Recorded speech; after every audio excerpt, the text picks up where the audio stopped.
ಅಲ್ಲಿ ಇದಾಕ್ಬಿಟ್ಟಿದ್ನಲ್ಲ ನಾನು ವೈಟ್ ಕಲರ್ದು. ನೋಡು.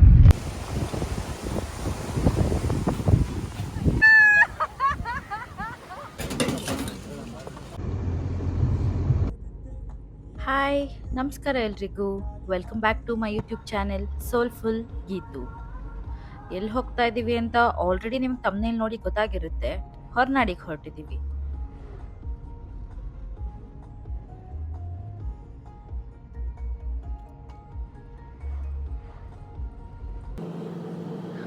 ಬೇಗ ಹೊರಡೋಣ ಅಂದ್ಕೊಂಡ್ವಿ. ನೈಟ್ ಜರ್ನಿ ಬೇಡ, ಮಗು ಇದೆ ಅಂತ ಬೇಗ ಹೊರಡೋಣ ಅಂತ ಪ್ಲ್ಯಾನ್ ಮಾಡಿದ್ವಿ. ಬಟ್ ದೆನ್ ಟು ಆಗಲಿಲ್ಲ. ಮಗುಗೆಲ್ಲ ರೆಡಿ ಮಾಡಿ, ನಾವು ರೆಡಿಯಾಗಿ, ಮಗು ಥಿಂಗ್ಸ್ ಎಲ್ಲ ಪ್ಯಾಕ್ ಮಾಡಿ ಎಲ್ಲ ಹೊರಡೋ ಅಷ್ಟರಲ್ಲಿ ತುಂಬ ಲೇಟ್ ಆಗಿಬಿಡ್ತು. ಅರೌಂಡ್ 4 ಆರ್ 4:30 ಆಗಿತ್ತು ಅನಿಸುತ್ತೆ. ನಾವು ಮಂಡ್ಯದಿಂದ ಹೊರಟಿದ್ದು. ಮಂಡ್ಯದಿಂದ ಹೊರನಾಡಿಗೆ 6 ಅವರ್ಸ್ ಜರ್ನಿ ತೋರಿಸ್ತಿತ್ತು. ಆ್ಯಂಡ್ ಅವನು ಕೂಡ ತುಂಬ ಎಂಜಾಯ್ ಮಾಡ್ದ. ಇಷ್ಟು ಲಾಂಗ್ ಜರ್ನಿ ಫಸ್ಟ್ ಟೈಮ್ ಕರ್ಕೊಂಡು ಹೋಗಿದ್ದು. ಭಯ ಇತ್ತು ಹೆಂಗೆ ರಿಯಾಕ್ಟ್ ಮಾಡ್ತಾನೋ ಅಂತ. ಆರಾಮಾಗಿ ಹೊರಗಡೆ ಗ್ರೀನರಿ ಎಲ್ಲ ನೋಡಿಕೊಂಡು, ವೆಹಿಕಲ್ಸ್ ಓಡಾಡ್ತಿದ್ದಿದ್ದು ನೋಡಿಕೊಂಡು ಎಂಜಾಯ್ ಮಾಡ್ದ. ಏನು ಹಿಂಸೆ ಪಡ್ಲೂ ಇಲ್ಲ ಅವನು, ನಮಗೆ ಹಿಂಸೆ ಕೊಡಲೂ ಇಲ್ಲ. ಆ್ಯಂಡ್ ಹಾಗೆ ಹೋಗ್ತಾ ಯಾಕೆ ಹೋಗ್ತಾ ಇದ್ದೀವಿ ಅಂತ ಹೇಳ್ತೀನಿ. ನನ್ನ ಪಾಪುಗೆ 6 ಮಂತ್ಸ್ ಕಂಪ್ಲೀಟ್ ಆಯಿತು. ಆ್ಯಂಡ್ ಇವಾಗ ಅವನು ಊಟ ಮಾಡ್ಬೋದು. ಅನ್ನಪ್ರಾಶನ ಮಾಡಿಸೋಣ ಅಂತ ಕರ್ಕೊಂಡು ಹೋಗ್ತಿದ್ದೀನಿ. ನನಗೆ ತುಂಬ ಆಸೆ ಇತ್ತು ಹೊರನಾಡಲ್ಲೇ ಮಾಡಿಸ್ಬೇಕು ಅಂತ. ಹಾಗಾಗಿ ಪ್ಲ್ಯಾನ್ ಮಾಡಿ ಹೊರಟಿದ್ದೀವಿ. ಅನ್ನಪ್ರಾಶನ ಯಾಕೆ ಮಾಡಿಸ್ತಾರೆ ಅಂತ, ನ್ಯೂಟ್ರಿಷನಲ್ ಟ್ರಾನ್ಸಿಷನ್ ಅಂತ ಹೇಳ್ಬೋದು. ಬಿಕಾಸ್ ಇಷ್ಟು ದಿನ ಮಗು ಬರೀ ತಾಯಿ ಹಾಲನ್ನ ಕುಡಿತಾ ಇತ್ತು. ಇನ್ನು ಮುಂದಕ್ಕೆ ಆ ಮಗುಗೆ ಎನರ್ಜಿ ಜಾಸ್ತಿ ಬೇಕಾಗುತ್ತೆ. ಇನ್ಮೇಲೆ ಅವರು ತವಿಯೋದು, ಅಂಬೆಗಾಲಿಡೋದು, ಮುಂದೆ ಹಿಂಗೆ ಸ್ವಿಮ್ ಮಾಡ್ಕೊಂಡು ಮುಂದಕ್ಕೆ ಹೋಗ್ತಾರಲ್ಲ ನೆಲದ ಮೇಲೆ, ಅದೆಲ್ಲ ಮಾಡ್ತಾರೆ. ಮಾತಾಡೋದಕ್ಕೆ ಸ್ಟಾರ್ಟ್ ಮಾಡ್ತಾರೆ ಆ ಊ ಊ ಅಂದ್ಕೊಂಡು. ಸೊ ಎಲ್ಲದಕ್ಕೂ ಎನರ್ಜಿ ಬೇಕೇ ಬೇಕು. ಸೊ ತಾಯಿ ಹಾಲಲ್ಲಿ ನ್ಯೂಟ್ರಿಷನ್ ಸಿಗ್ತಿದೆ, ಇಲ್ಲ ಅಂತಲ್ಲ. ಈಗಲೂ ನಾವು ಬ್ರೆಸ್ಟ್ ಮಿಲ್ಕ್ನ ಕಂಟಿನ್ಯೂ ಮಾಡ್ತೀವಿ. ಬಟ್ ಜೊತೆಗೆ ಎನರ್ಜಿ ಇಂಪ್ರೂವ್ ಮಾಡೋದಕ್ಕೋಸ್ಕರ ಈ ಫುಡ್ನ ಸ್ಟಾರ್ಟ್ ಮಾಡ್ತೀವಿ. ಆ್ಯಂಡ್ ಮಗುಗೆ ನಾವು ಅನ್ನಪ್ರಾಶನ ಮಾಡಿಸಾದ್ಮೇಲೆ ಸ್ಟಾರ್ಟ್ ಮಾಡೋಣ ಅಂತ ಹೊರಟಿದ್ದೀವಿ. ಆ್ಯಂಡ್ ನೋಡ್ತಾ ಇರ್ಬೋದು, ಹೋಗ್ತಾ ಹೋಗ್ತಾ ಕತ್ಲಾಗೇ ಹೋಯಿತು.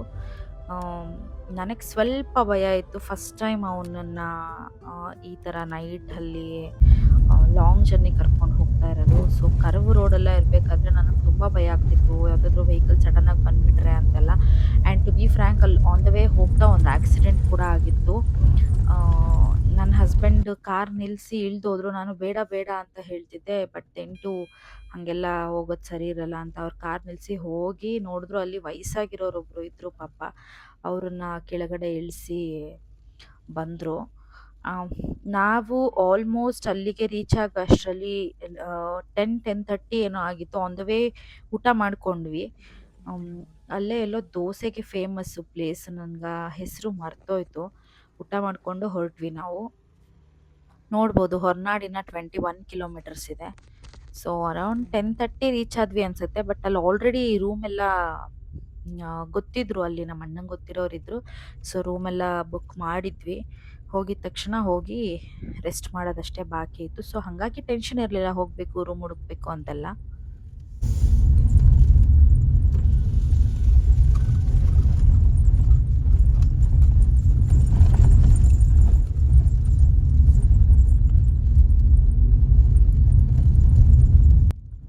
ನಾನು ಹೆದರ್ಕೊಳ್ತಿದ್ದೆ ಅಷ್ಟೇ. ನೀವು ನೋಡ್ಬೋದು ನನ್ನ ಮಗ ಆರಾಮಾಗಿ ಕುತ್ಕೊಂಡಿದ್ದಾನೆ ನೋಡಿ, ಅವನದೇ ಲೋಕ. ಅವನ ಪಾಡಿಗೆ ಅವನು ಬೆರಳು ಚಿಪ್ಕೊಂಡು ಆ ಕಡೆ ಈ ಕಡೆ ನೋಡ್ಕೊಂಡು. ಅಲ್ಲಿ ಏನೂ ಕಾಣಿಸ್ತಿಲ್ಲ ಇವಾಗ, ಗ್ರೀನರಿ ಇಲ್ಲ, ಏನೂ ಇಲ್ಲ. ಬಟ್ ಅವನಿಗೆ ಅದೇ ಹಿಂಗೆ ಹೋಗ್ತಾ ಹೋಗ್ತಾ ಒಂದೊಂದು ಲೈಟ್ಗಳೇನಾದ್ರು ಇರುತ್ತಲ್ಲ, ಅದು ನೋಡೋದೇ ಅವನಿಗೆ ಒಂದು ಖುಷಿ.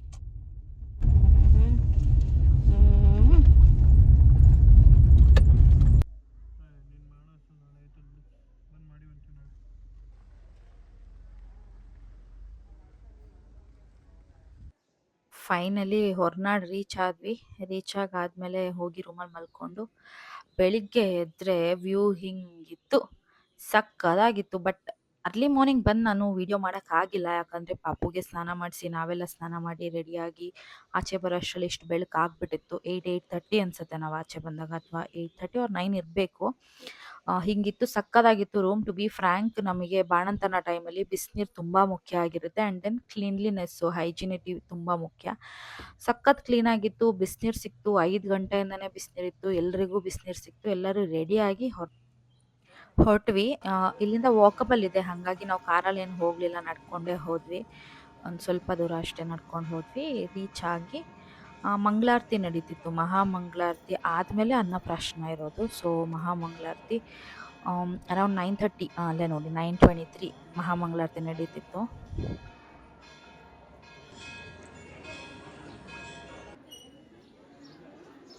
ಮಹಾಮಂಗಳಾರತಿ ಮುಗಿಸಿ ಅಲ್ಲಿ ಟಿಕೆಟ್ ಕೌಂಟ್ರಲ್ಲಿ ಟಿಕೆಟ್ ತೊಗೊಂಡ್ವಿ. ಆ್ಯಂಡ್ ಇಲ್ಲೇ ಕ್ಯೂ ಅಲ್ಲಿ ನಿಂತ್ಕೊಂಡಿರ್ಬೇಕಾದ್ರೆ ಅಲ್ಲಿ ಫುಲ್ಲು ಗುಬ್ಬಚ್ಚಿಗಳು. ಆಹಾ ಸಕ್ಕತ್ತಾಗಿತ್ತು ಸೌಂಡು. ಆ ಗುಬ್ಬಚ್ಚಿ ನೋಡೇ ಎಷ್ಟೋ ವರ್ಷಗಳಾಗ್ಬಿಟ್ಟಿತ್ತು.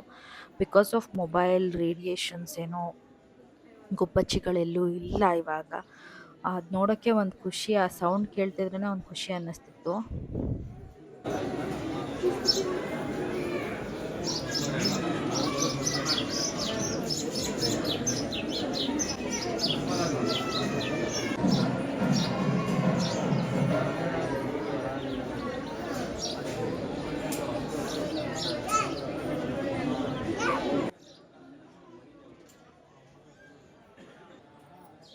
ನನ್ನ ಮಗ ನೋಡಲಿಲ್ಲ ಇದು ಯಾವುದೋ, ನಿದ್ದೆ ಮಾಡಿಬಿಟ್ಟಿದ್ದ. ಅಲ್ಲಿ ಟೆಂಪಲ್ ಒಳಗಡೆ ಹೋಗಿ ದರ್ಶನ ಮಾಡೋ ಟೈಮಲ್ಲಿ ಇದ್ದ. ದರ್ಶನ ಮುಗಿಸ್ಕೊಂಡು ಅನ್ನಪ್ರಾಶನ ಕಡೆ ಬಂದ್ವಿ. ಗರ್ಭಗುಡಿ ರೈಟ್ ಸೈಡಲ್ಲಿ ನಡೆಯೋದು ಪೂಜೆ.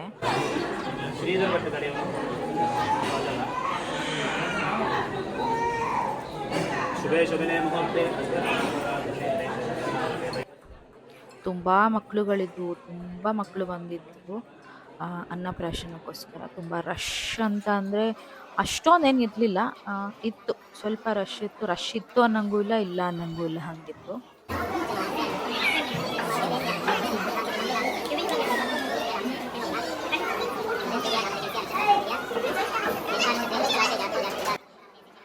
ಅನ್ನಪೂರ್ಣೆ ಸದಾಪೂರ್ಣೆ ಶಂಕರ ಪ್ರಾಣವಲ್ಲಭೆ ಜ್ಞಾನವೈರಾಗ್ಯ ಸಿದ್ಧ್ಯರ್ಥಂ ಭಿಕ್ಷಾಂ ದೇಹಿ ಚ ಪಾರ್ವತಿ. ಇದು ಶ್ಲೋಕ ಎಲ್ರಿಗೂ ಗೊತ್ತಿರುತ್ತೆ, ಆದರೆ ಇದ್ರ ಪರಿಪೂರ್ಣ ಅರ್ಥ ಯಾರಿಗೂ ಗೊತ್ತಿಲ್ಲ ಅನ್ಕೋತೀನಿ, ಅಥವಾ ಗೊತ್ತಿದ್ರೂ ತುಂಬ ಕಡಿಮೆ ಜನಕ್ಕೆ ಗೊತ್ತಿರುತ್ತೆ. ಸೊ ಇದನ್ನು ಹೇಳೋಣ ಅಂತ ಅಂದ್ಕೊತೀನಿ. ಅನ್ನಪೂರ್ಣೆ ಸದಾಪೂರ್ಣೆ ಅಂದರೆ ಯಾವಾಗಲೂ ಅನ್ನದಿಂದ ಪರಿಪೂರ್ಣಳಾಗಿರುವ ಅಂದರೆ ಅನ್ನಪೂರ್ಣಾದೇವಿ.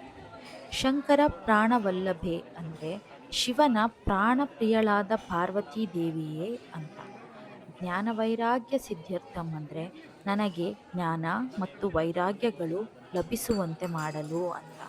ಭಿಕ್ಷಾಂ ದೇಹಿ ಚ ಪಾರ್ವತಿ ಅಂದರೆ ನನಗೆ ಭಿಕ್ಷೆಯನ್ನು ಅಂದರೆ ಅನ್ನವನ್ನು ನೀಡು ಓ ಪಾರ್ವತಿ ಅಂತ. ಇದ್ರ ಕಂಪ್ಲೀಟ್ ಅರ್ಥ ಬಂದು, ಹೇ ಅನ್ನಪೂರ್ಣ ತಾಯಿಯೇ, ಶಿವನ ಪ್ರಿಯಳಾದ ಪಾರ್ವತಿಯೇ, ನೀವು ಯಾವಾಗಲೂ ಅನ್ನದಿಂದ ಪರಿಪೂರ್ಣರಾಗಿದ್ದೀರಿ. ನನಗೆ ಜ್ಞಾನ ಮತ್ತು ವೈರಾಗ್ಯವನ್ನು ಬಯಕೆಗಳಿಲ್ಲದ ಸ್ಥಿತಿ ಪಡೆಯಲು ಭಿಕ್ಷೆಯ ರೂಪದಲ್ಲಿ ನನಗೆ ಅನ್ನವನ್ನು ಕರುಣಿಸು ಅಂತ.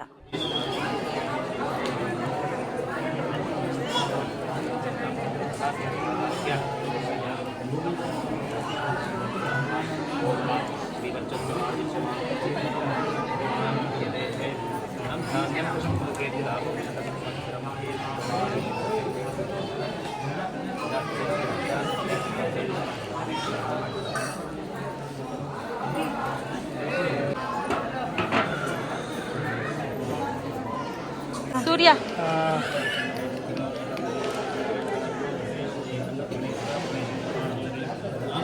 ಸಾಕು ಬಿಡಿ.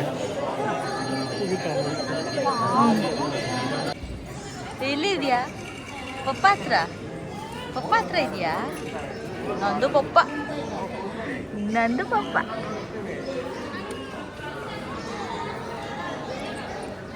ಪೂಜೆ ಎಲ್ಲ ಮುಗಿಸ್ಕೊಂಡು ಹೋಗೋ ಅಷ್ಟರಲ್ಲಿ ಅಲ್ಲಿ ಪ್ರಸಾದ ಖಾಲಿ ಆಗಿರುತ್ತೆ. ಹೋಟೆಲಿಗೆ ಹೋದ್ವಿ. ಅಲ್ಲೂ ನನಗೆ ನನ್ನ ಫೇವ್ರೇಟ್ ಅವಲಕ್ಕಿ ಸಿಕ್ತು.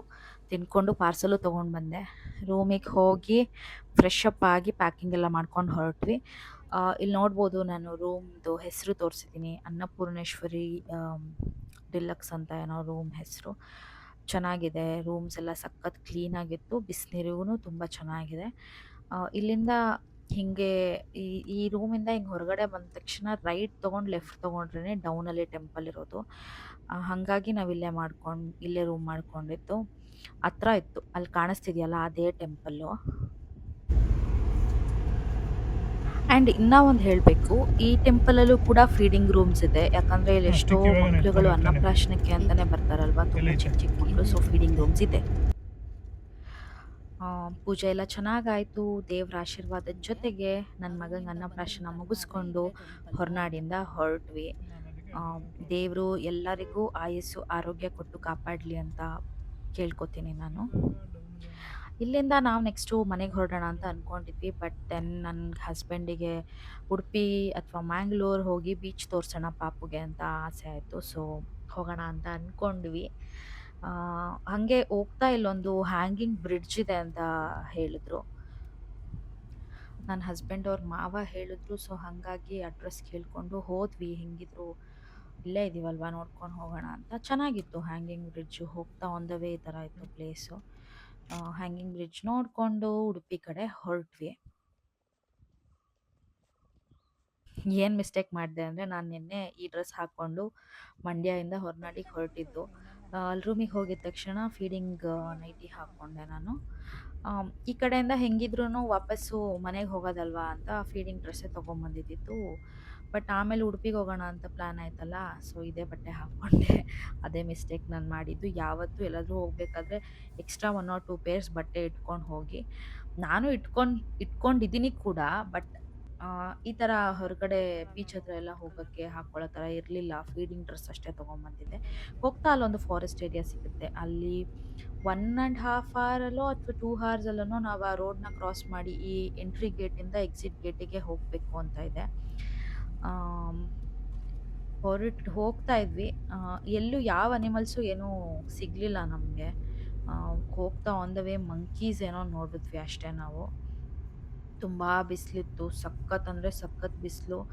ನನ್ನ ಕೈಲೇ ಆಗ್ತಾ ಇರಲಿಲ್ಲ. ಪಾಪು ಹೆಂಗೆ ತಡ್ಕೊತಿದ್ನೋ ಗೊತ್ತಿಲ್ಲ. ಬಟ್ ಎನಿಹೌ ಎ ಸಿ ಇತ್ತು ಕಾರಲ್ಲಿ. ಹಾಗಾಗಿ ನಮಗೇನು ಅಷ್ಟು ಅನ್ನಿಸ್ಲಿಲ್ಲ.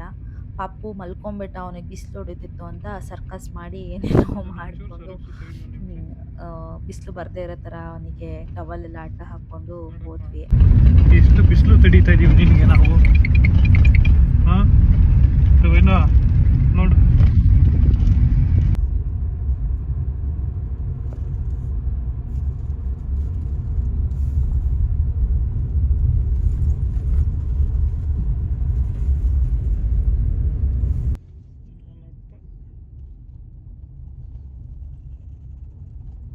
ಇವರು ಏನಿಲ್ಲ, ಇಲ್ಲೂ ಆರಾಮಾಗೆ ಮಲ್ಕೊಂಡ್ರು. ಬಿಸಿಲೇ ಇರಲಿ ಮಳೆಯೇ ಬರಲಿ ಅಂತ. ಏನಂದ್ರೆ ಅವನು ಬೆಳಿಗ್ಗೆ 5 ಗಂಟೆಗೆ ಎದ್ಬಿಟ್ಟಿದ್ದ ಪಾಪು. ಎಬ್ಸಿದ ತಕ್ಷಣ ಎದ್ದ. ಸೊ ಹಾಗಾಗಿ ಅವನು ಆರಾಮಾಗಿ ಡೀಪ್ ಸ್ಲೀಪಲ್ಲಿದ್ದ.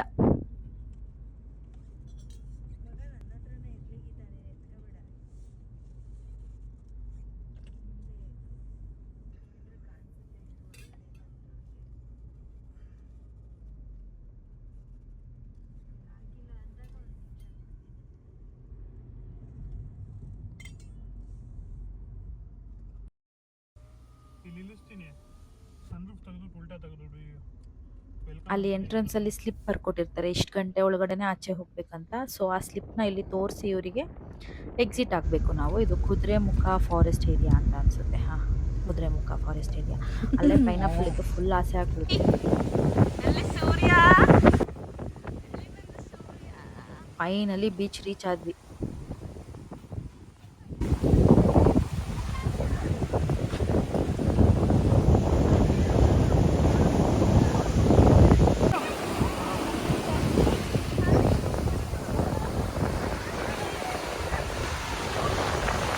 ಏನು ಮಾಡ್ತಾವನೆ? ಏನು ಸೂರ್ಯ ಏನು ಜೋರ ಬಂತು? ಪ್ಯಾಂಟ್ ಹೇಳ್ಕೊ.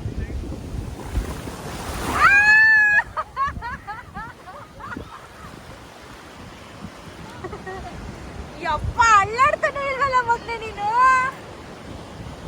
ಇದನ್ನ ತೆಗಿ, ಬೇಗ ಬೇಗ ಬೇಗ ಹತ್ರ ಬಂದ. ಅದನ್ನ ತೆಗಿ.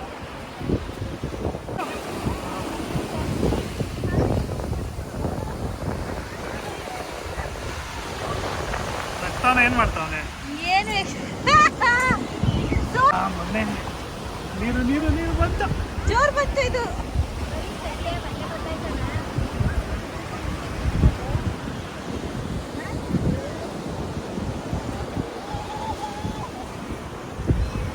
ಇರಿ ನಿಂತ್ಕೊಳ್ಳಿ ಹಂಗೆ ರೀ. ಮೊನ್ನೆ ನೀರು ನೀರು ನೀರು ಬಂತ. ಜೋರ್ ಬಂತು ಇದು. ಏನಾಯ್ತು ಮಗ್ನೆ ನೀರು? ಚಿನ್ನು ಐ ಬೈಲೆ ಜೋರಾಗಿ ಹಾಡ್ಬಿಟ್ಟು ಹೊಡಿತಾವ ನಾನು ನೋಡು. ಆರಾಮಾಗಿದ್ದಾನ ಅವನೇನು ಎದುರುಕೊಂಡಿಲ್ಲ. ಇರಿ ಕನ್ನಡಕ ಬಿಚ್ಬಿಡಿ. ಮುದ್ದು ಬಿಚ್ಬಿಡಿ ಅದು ಎರಡು. ಸಾಕು ಸಾಕು ಕಂದ. ಎದ್ರಕತಾನೆ ಗೀತಾ ಸಾಕು. ಇಲ್ಲ ಇಲ್ಲ ಅವನು ಎದುರುಕೊಂಡಿಲ್ಲ ಅವನು.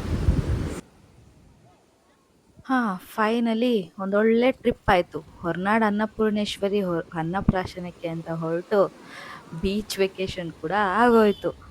ಇವಾಗ ನನ್ನ ಹಸ್ಬೆಂಡಿಗೆ ಮಗುನ ಬೀಚ್ ವೆಕೇಷನ್ ಕರ್ಕೊಂಡೋಗಿ ಅಂತ ಹೆಂಗೆ ಕೇಳೋ ಗೊತ್ತಾಗ್ತಿಲ್ಲ.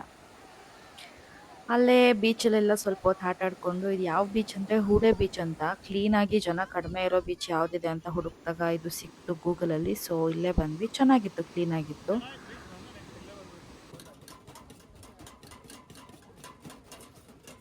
ಬಿಸಿ ಬಿಸಿ ಕಾರ್ನ್ ತಿನ್ಕೊಂಡು, ಮ್ಯಾಗಿ ತಿನ್ಕೊಂಡು, ಇಲ್ಲೇ ಸ್ಟೇ ಆಗದ ಹೊರಡದ, ಎಷ್ಟೊತ್ತಾಗುತ್ತೆ ಹೊರಟ್ರೆ ಅಂತೆಲ್ಲ ಪ್ಲ್ಯಾನ್ ಮಾಡಿ ಹೊರಟ್ಬಿಟ್ವಿ. ಯಾಕಂದರೆ ಸಂಡೇ ಹೋಗಿದ್ದಿದ್ದು ನಾವು ಇಲ್ಲಿಗೆ. ಮಂಡೇ ನಾನು ಕೆಲಸ ಸ್ಟಾರ್ಟ್ ಮಾಡಬೇಕಿತ್ತು. ಹಾಗಾಗಿ ಹೊರಡೋಣ, ಬೆಳಿಗ್ಗೆ ಆದರೆ ಆಗಲ್ಲ ಅಂತ ಹೊರಟ್ವಿ. ಮಂಡ್ಯ ರೀಚ್ ಆಗೋಷ್ಟರಲ್ಲಿ ಆಲ್ಮೋಸ್ಟ್ 1:30 ಆಗಿತ್ತು. Thank you so much for watching. Like, share and comment ಮಾಡಿ. ಬಾಯ್.